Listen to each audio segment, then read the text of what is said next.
From coast to coast, infection rates continue to climb, with the number of coronavirus cases in the country now surpassing 8 million.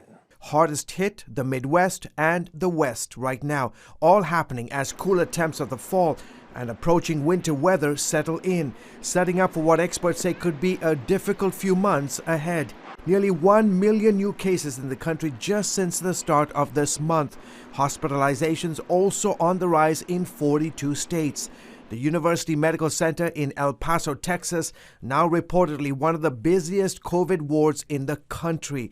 Nurse Vanessa Haldalgo has worked the ward now for 7 months. At first, at the beginning, we thought we were seeing, the worst of it, but now actually being where we're at this point, oh no, they're sick, they're having trouble breathing. In Billings, Montana, hospitals like this one filled to capacity. And in Utah, nurses in some hospitals there seeing patients infected with the virus having to die alone.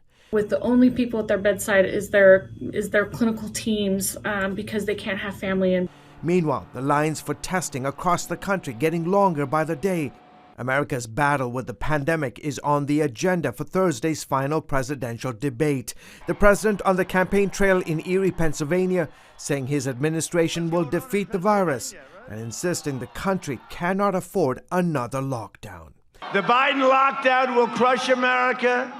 We will crush the virus. We're doing that. We're crushing the virus. If you want depression, doom and despair, vote for Sleepy Joe Biden. And boredom.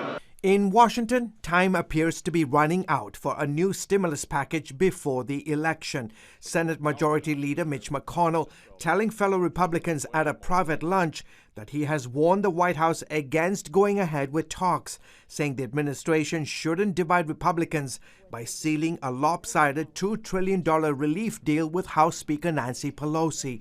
Many Senate Republicans don't want to sign on to another huge spending bill brokered by Pelosi. McConnell reportedly also said Pelosi isn't dealing in good faith, and a deal could divide the party right before the vote on Supreme Court nominee Amy Coney Barrett.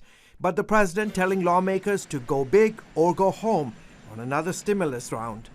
The president doesn't at all mention that his own party's Senate Majority Leader wants to go small and wants to make the future package, if one can be hammered out before Election Day, as small as possible because of concerns about the impact on the deficit. Amid concerns over the pandemic, the economy, and more, interest in the election is high. Millions of Americans across the country are voting early, and the numbers are off the charts. More than 35 million Americans have already cast their ballots. That according to the United States Election Project. In comparison, in 2016, just 5.6 million people had voted at this point.